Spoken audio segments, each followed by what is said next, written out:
Hi, everybody. My name is Jason. I'm Caden. I'm Jaden. I'm Eli. And we are the Yahoo and the Torah channel. And we thank you guys very much for hanging out with us. We thank you guys very much for being part of our family. We are doing what we can do until we can no longer do it. And I am going to do the best of my abilities of reading the complete works of Josephus. Gentlemen, how you guys doing? Good. What you doing? Reading Josephus. Are you ready? Are you excited? Is this the highlight of your Shabbat? No. No, why not? This dude goes on forever. This dude goes on forever. Well, we haven't gone on forever. We've gone like 17 pages. All right, tell me so far what's gone on forever. I'm sure you've picked up everything that he's put down. So tell me exactly where it is to this point, how we've gotten to where we're at. This man grew up as a Jew, ordained a Jew. He's now some sort of priest, Sadducee person. And he's gone to a lot of wars. All his friends keep turning on. He keeps running, doing some miracle work, going to war. Defend himself from the Romans from stealing all their corn. Well, he's stealing all their corn. Yeah, so he got in prison for stealing all their corn. It's treason. Escaped them, cut off one of their hands, and then took over a little town. Pretended that he was a giant army. Right. Kind of just And so tell here we are. the story of his greatness. So Okay, so we're learning the story of Josephus' greatness. That wasn't much. That really didn't help much because when we do the early morning Torah stuff, it's a lot better when you guys give me the breakdowns. yeah, they're just a repetitive with Josephus, I man. don't think it's repetitive. It's just he goes through it. There's a tremendous There's amount so of much that data. he does. It's like, if you guys want to see what happens, go I mean, it's the see same thing. previous Though, videos. like he's like four friends that he's like known for a long time, and they all betray him, and he takes them out all the different ways, and that's it. Yeah, well, all right, let's continue on. So we are at 52. For anybody who has not been through this, this is what, 3? This fourth section? This is I will post the last video. Is it 3 or 4? Third video. Fourth, yeah. Okay, so I'll post the other 3 at the top of the description if you guys want to see them. I would get them from there. I wouldn't start right here if I were you guys, but if you guys would like to hang out with us, so be it. We'd love to have you. So here we are, 52. But when I was come near Sogin, I caused the multitude to make a halt and exhorted them not to be so easily provoked to anger, and to the inflicting such punishments as could not be afterwards recalled. I gave order that 100 men to go to the city of Jerusalem and should make a complaint before the people of such as raise seditions in the country. And I said to them that in the case they will be moved with what you say, you shall desire the community to write to me, and to enjoin me to continue in Galilee, and to order Jonathan and his colleagues to depart out of it. When I had suggested these instructions to them, and while they were getting themselves ready as fast as they could, sorry guys, I lost my place, I sent them on this errand the 3rd day after they had been assembled. I also sent 500 armed men with them as a guard. I then wrote to my friends in Samaria to take care that they might safely pass through the country. For Samaria was already under the Romans, and it was absolutely necessary for those that go quickly to Jerusalem to pass through that country, for in that road you may in 3 days' time go from Galilee to Jerusalem. I also went myself and conducted the old men as far as the bounds of Galilee and set guards in the road, that it might not be easily known by anyone that these men were gone. And when I had thus done, I went and abode at Jaffa. You have something, Eli? No. All right. Now, Jonathan and his colleagues, having failed of accomplishing what they would have done against me, sent John back to Gishgala, but went themselves to the city of Tiberias, expecting it would submit itself to them. And this was founded on a letter which Jesus, their then governor, had written them, promising that if they came, the multitude would receive them and choose to be under their government. So they went their ways with this expectation, but Silas, who, as I said, had been left curator of Tiberias by me, informed me of this and desired me to make haste thither. Accordingly, I complied with his advice immediately and came thither, but found myself in danger of my life from the following occasion. Jonathan and his colleagues had been at Tiberias and had persuaded a great many of such as had a quarrel with me to desert me. But when they heard of my coming, they were in fear for themselves and came to me. And when they had saluted me, they said that I was a happy man in having behaved myself so well in the government of Galilee. And they congratulated me upon the honors that were paid me. For they said that my glory was a credit to them, since they had been my teachers and fellow citizens. And they said further that it was but just that they should prefer my friendship to them rather than John's, and that they would have immediately gone home, but that they stayed that they might deliver up John into my power. And when they said this, they took their oaths of it. And those of us as most tremendous amongst us, and those such as are most tremendous amongst us, and such as I did not think fit to disbelieve. However, they desired me to lodge somewhere else, because the next day was the Shabbat, and that it was not fit the city of Tiberias should be disturbed on that day. So I was suspected nothing, and went away to Tarichi. Yet did I withal leave some to make inquiry in the city how matters went, and whether anything was said about me. I also sent many persons all the way that led from Tarshish to Tiberias, that they might communicate from one to another if they learned any news from those that were left in the city. On the next day, therefore, they all came to Prosukia. Okay, and so the Christian authors that are terrible translators on this said this. It is worth noting here that there was now a great prosukia, or place of prayer in the city of Tiberias itself, that through such prosukia used to be out of cities, as the synagogues were within them. Of them, see Lemoyne on Polycarp's epistle. It is also worth our remark that the Jews in the days of Josephus used to dine at the 6th hour or noon, and that in the obedience to their notions of the law of Moses also. All right, the Jews have a hard time figuring out the laws of Moses. Where in the laws of Moses do we have a place to dine at the 6th hour of noon? We don't. That's Christians don't understand the laws. They like laws of Moses. They don't understand it's 5 books only. It's not complicated like this. Yeah, this is very weird. They'll die in cells, temples eat at the 6th hour. Imagine you're out in the field working and you're like, oh, I missed my time to eat. I guess I have to wait till dinner. Well, that's the same for the guys that take a Sabbath and move the Sabbath to the next month. They have a Sabbath that comes in like on a Tuesday, then the Sabbath next month is on a Thursday. Or is it yearly? Well, it depends on which one you're... Depends on who it is. I think I see people changing calendars all the time. So here we are. Speaking of changing calendars, here we are. Okay, so they all came into Prosukia. It was a large edifice and capable of receiving a great number of people. All right, so we don't know what that word Prosukia is, but it looks like there was a huge place of prayer. Now, do you think that was a Yah's place of prayer? Or do you think this was like something not so much? All right, so thither, let's see, let me continue that. It's capable of receiving a great number of people. Thither, Jonathan went in, and though he durst not openly speak of a revolt, yet did he say that their city stood in need of a better governor than it had. But Jesus, who was the ruler, made no scruple to speak out, and said openly, O fellow citizens, it is better for you to be in subjugation to 4 than to 1, and those such as are high birth are not without reputation for their wisdom. And pointed to Jonathan and his colleagues. Now, that's a very interesting word because when people say they don't have any scruples, it means one thing. I've never heard the word scruple being used anywhere else outside of that. So I don't know what that actual scruple is, but how we know it as slang is something different. Okay, 279. Upon his saying this, Justice came in and commended him for what he had said. I think Eli's the only one that ever got this. And persuaded some of the people to be of his mind also. But the multitude were not pleased with what was said, and had certainly gone into a tumult, unless the 6th hour, which was now come, had dissolved the assembly, at which hour our laws require us to go to dinner on Sabbath days. That's lunchtime. Yeah, that's lunchtime. So this is not, none of this is biblical. So I don't think it'd be this. Oh wait, they did hours by like hour. There's like 18 hours a day for them, right? Is it? Is it 24? I think there's 24. Isn't there 24 hours in the day for Jews? I mean, they don't have any other. Oh, no, I thought there's something about 18 hours. 6th hour, because they start it. Well, hold on. Well, the first hour, that's like 1 o'clock, right? What is the? Well, when did the first hour be at sunset? I don't remember, but remember Messiah was massacred. He died at the 9th hour. 9th hour? Was it 9th hour? Yeah, then he died at the 9th hour. It was 3 o'clock, so something like that. 6 hours from noon.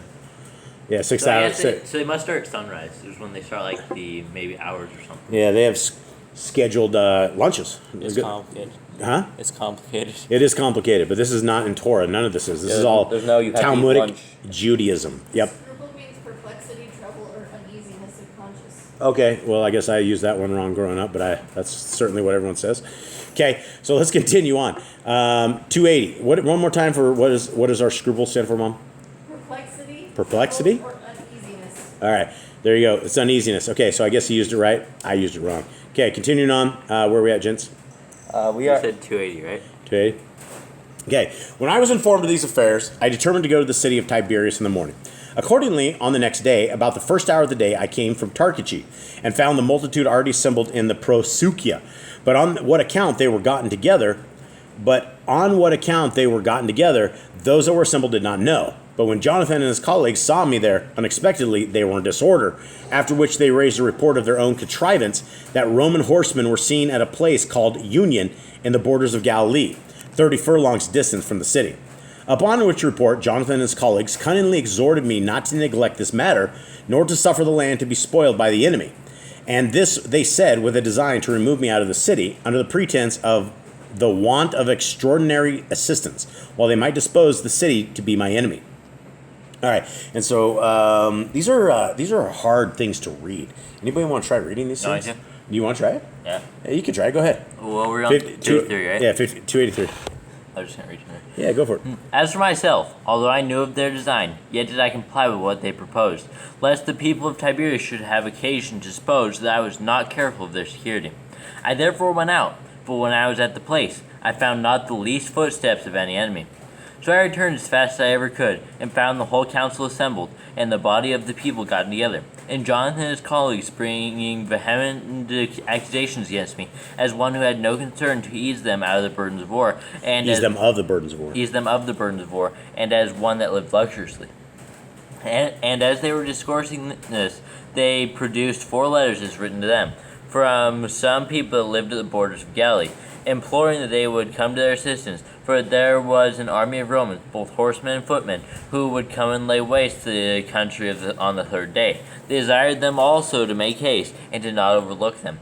When the people of Tiberias heard this, they thought they spake truth, and made a clamor against me, and said I ought not to sit still, but to go away to the assistance of their countrymen.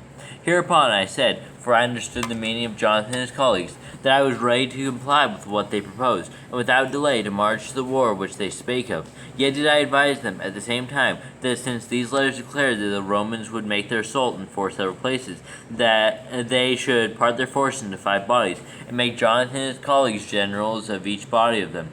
Because it was fit for brave men not only to give counsel, but to take place of leaders, and assist their countrymen where such a necessity pressed them. For, said I, it is not possible for me to lead more than one party. This advice of mine greatly pleased the multitude, so they compelled them to go forth to the war. But their designs were put into very much disorder, because they had not done what they had designed to do, on account of my stratagem, which was opposite to their undertakings. All right, so, okay, do you understand anything? What just happened there? I think Jonathan's turned on him again. Like Jonathan turned on, but he just got it. He's like, Josephus just owned turned it. all the people, like, he's on my side too, so let's all work together. Yeah, I think he just sent all the people into, like, battle. Like, the people that were trying to mess with him. He's like, well, if you want to be a good leader here, you need to go to war. He made them all work for him, basically. Yeah, so basically they all went to war. So these guys were all there to, like, take him out. But then they were saying that it was fit for brave men not only to give counsel, but to take the place of leaders and assist their countrymen. So they're like, come on, go die in battle. Just a little bit ago, Jonathan was like, "Oh, I'm sorry for going against you. I Yeah. made a mistake." He's like, "Done it again." Yeah, it Some happens. friends he has. All right, I'll continue on. Now, there was one whose name was Ananias, a wicked man he was, and very mischievous. He proposed that a general religious fast should be appointed the next day for all the people, and gave order that at the same hour they should come to the same place, without any weapons, to make it manifest before God that while they obtained his assistance, they thought all these weapons useless. And the terrible translators say this: one may observe here that this lay Pharisee Ananias, as we have seen he was, took upon him to appoint a fast at Tiberias and was obeyed, though indeed it was not out of religion, but knavish policy. Okay, so homeboy did a fast for everybody here. Okay, let's continue on. Weapons. Okay, this is 291. 291. This he said, not out of piety, but that they might catch me and my friends unarmed. Now I was hereupon forced to comply, lest I should appear to despise a proposal that tended to piety.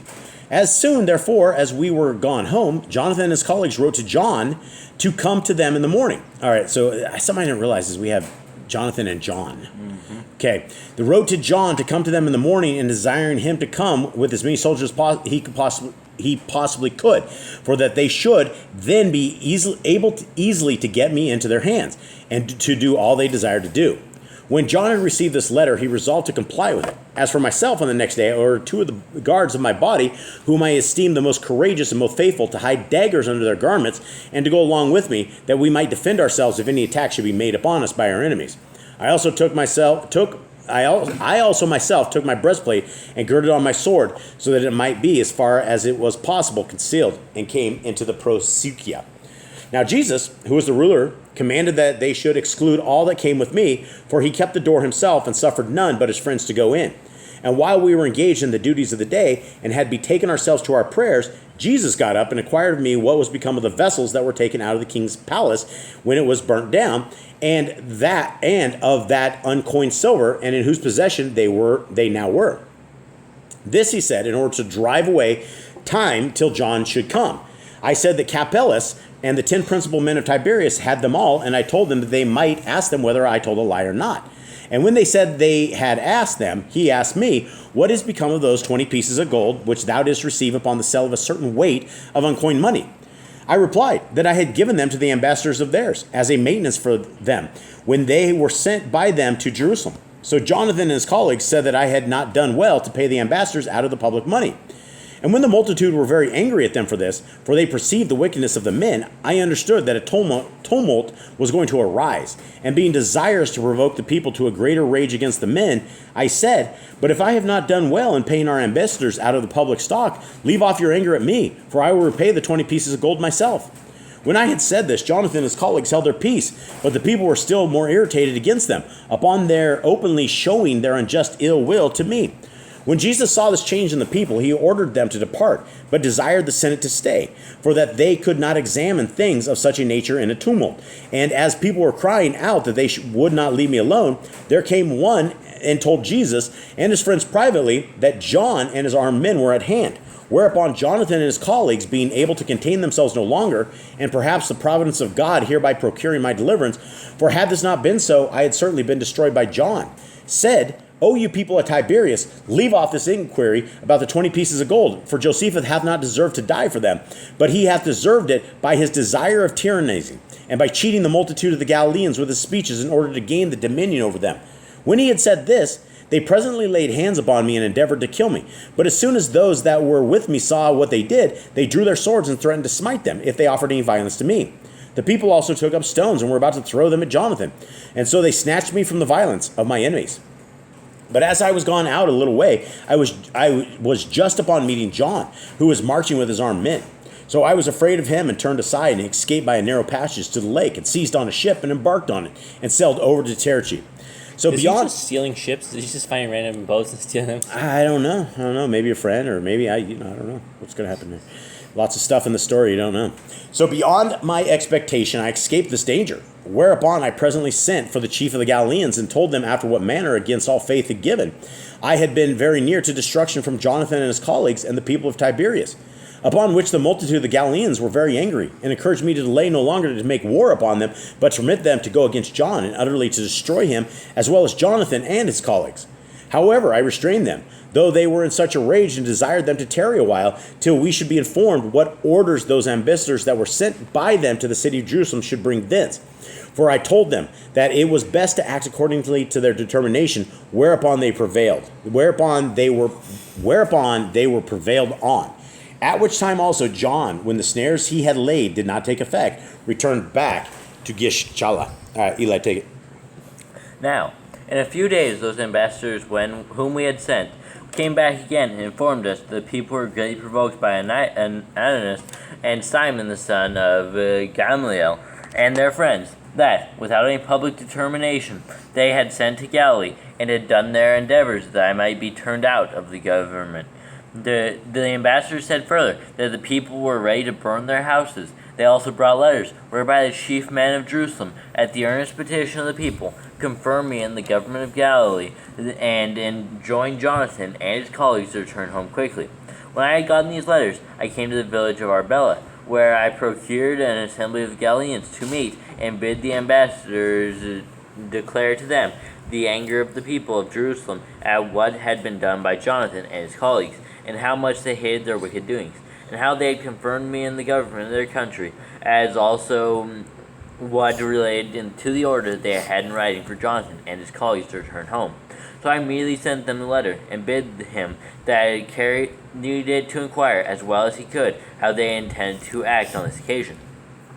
Now when they had received that letter, and were thereby greatly disturbed, they sent for John, and for the senators of Tiberias, and for the principal men of the governors, and proposed to hold a council, and desired them to consider what was to be done by them. However, the governors of Tiberias were greatly disposed to keep the government to themselves, for they said it was not fit to desert their city. Now it was committed to their trust, and that otherwise I should not delay to fall upon them, for they pretended falsely that so I had threatened to do. Now John was not only of their opinion, but advised them. The two of them could go to accuse me. Two of them should go. That two of them should go to accuse me before the multitude of Jerusalem, that I do not manage the affairs of Galilee as I ought to do, and that they would easily persuade the people because of their dignity, and because the whole multitude are very mutable. When, therefore, it appeared that John suggested the wisest advice to them, they resolved that two of them, Jonathan and Ananias, should go to the people of Jerusalem, and the other two, Simon and Joazar, should be left behind to carry Tiberias. They also took along with them 100 soldiers for their guard. However, the governors of Tiberias took care to have their city secured with walls, and commanded their inhabitants to take their arms. They also sent for a great many soldiers from John to assist them against me, if there should be occasion for them. Now John was at Gishchala. Jonathan, therefore, and those that were with him, when they were departed from Tiberias, and as soon as they were come to Dabarita, a village that lay in the utmost parts of Galilee, in the great plain, they, about midnight, fell among the guards I had set, who both commanded them to lay aside their weapons, and kept them in bonds upon the place, as I had charged them to do. This news was written to me by Levi, who had the command of the guard committed to him by me. Hereupon I said nothing of it for 2 days, and pretending to know nothing about it, I sent a message to the people of Tiberias and advised them to lay their arms aside and to dismiss their men that they might go home. But supposing that Jonathan and those that were with him were already arrived at Jerusalem, they made reproachful answers to me. Yet was I not terrified thereby, but contrived another stratagem against them. For I did not think agreeable with piety to kindle the fire of war against the citizens. As I was desirous to draw those men away from Tiberias, I chose out 10,000 of the best of my armed men, and divided them into 3 bodies, and ordered them to go privately and lie still as an ambush in the villages. I also led 1,000 into another village, which lay indeed in the mountains, and as did the others, but only 4 furlongs distance from Tiberias, and gave orders that when they saw my signal, they should come down immediately, while I myself lay with my soldiers in the sight of everybody. Hereupon the people of Tiberias, at the sight of me, came running out of the city perpetually, and abused me greatly. Nay, their madness was come to that height, that they made a decent bier for me, and standing about it, they mourned over me in the ways of jest and sport, and I could not but be myself in a pleasant humor upon the sight of this madness of theirs. Okay, anyone know what a decent bier? Made a decent bier. I don't know what that is. Mr. Cole, look that up, will you please? B-I-E-R. So we don't know what that is, but anyway, whatever happened. Kate, are you catching this? Mm-hmm. What's happening there? Careful there, buddy. You all right? B-I-E-R. A decent buyer for me. A frame, usually of wood, on which to carry load. These guys were going to hook him up. These guys were going to stack him up, man, stick him in, like back in the days of tar and feathering. They were going to put him in a stockade. All right, so homeboy was over there, and everybody's doing it, and I guess he didn't think it was too much of a gig to get stocked up, or didn't think that they were able to do it. He thought it was funny or something. Yeah, so that doesn't make those people that are doing that to you, if you just laugh at them, that doesn't make people happy at all. It says specifically a framework on which a corpse or coffin containing it is laid before a burial. All right, corpse or coffin is laid before a burial is what Miss Nicole says is what buyer is. Okay, 63. And now, being desirous to catch Simon by a while, and Josar with him. Eli, go ahead and read that. The classes just got checked. And now, being desirous to catch Simon by a while, and Joaz are with him, I sent a message to them, and desired them to come a little way out of the city.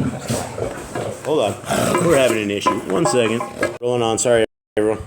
And now, being desirous to catch Simon by a while, and Joaz are with him, I sent a message to them, and desired them to come a little way out of the city, and many of their friends to guard them. For I said I would come down to them, and make a league with them, and divide the government of Galilee with them. Accordingly, Simon was deluded, on account of his imprudence, and out of the hopes of gain, and did not delay to come. But Joazar, suspecting snares were laid for him, stayed behind. So when Simon was come out, and his friends with him for his guard, I met him, and saluted him with great civility, and professed that I was obliged to him for his coming up to me. But a little while afterward I walked along with him, as though I would say something to him by himself. And when I had drawn him a good way from his friends, I took him about the middle, and he gave him to my friends that were with me, to carry him into a village. And commanding my armed men to come down, I with them made an assault upon Tiberias. Now, as the fight grew hot on both sides, and the soldiers belonging to Tiberias were in a fair way to conquer me, for my armed men were already fled away, I saw a posture of my affairs, encouraging those that were with me. I pursued those of Tiberias, even when they were already conquerors, into the city. I also sent another band of soldiers into the city by the lake, and gave them orders to set on fire the first house they could seize upon. When this was done, the people of Tiberias thought that their city was taken by force, and so threw down their arms for fear, and implored, they, their wives, and children, that I would spare their city. So I was over-persuaded by their entreaties, and restrained the soldiers from the vehemency with which they pursued them. While I myself, upon the coming on of the evening, returned back with my soldiers, and went to refresh myself. I also invited Simon to sup with me, and comforted him on occasion of what had happened, and I promised that I would send him safe and secure to Jerusalem, and withal would give him provisions for his journey thither. Okay, I'll finish this up. We'll just go probably to 65, call it this. But on the next day, I brought 10,000 armed men with me and came to Tiberias.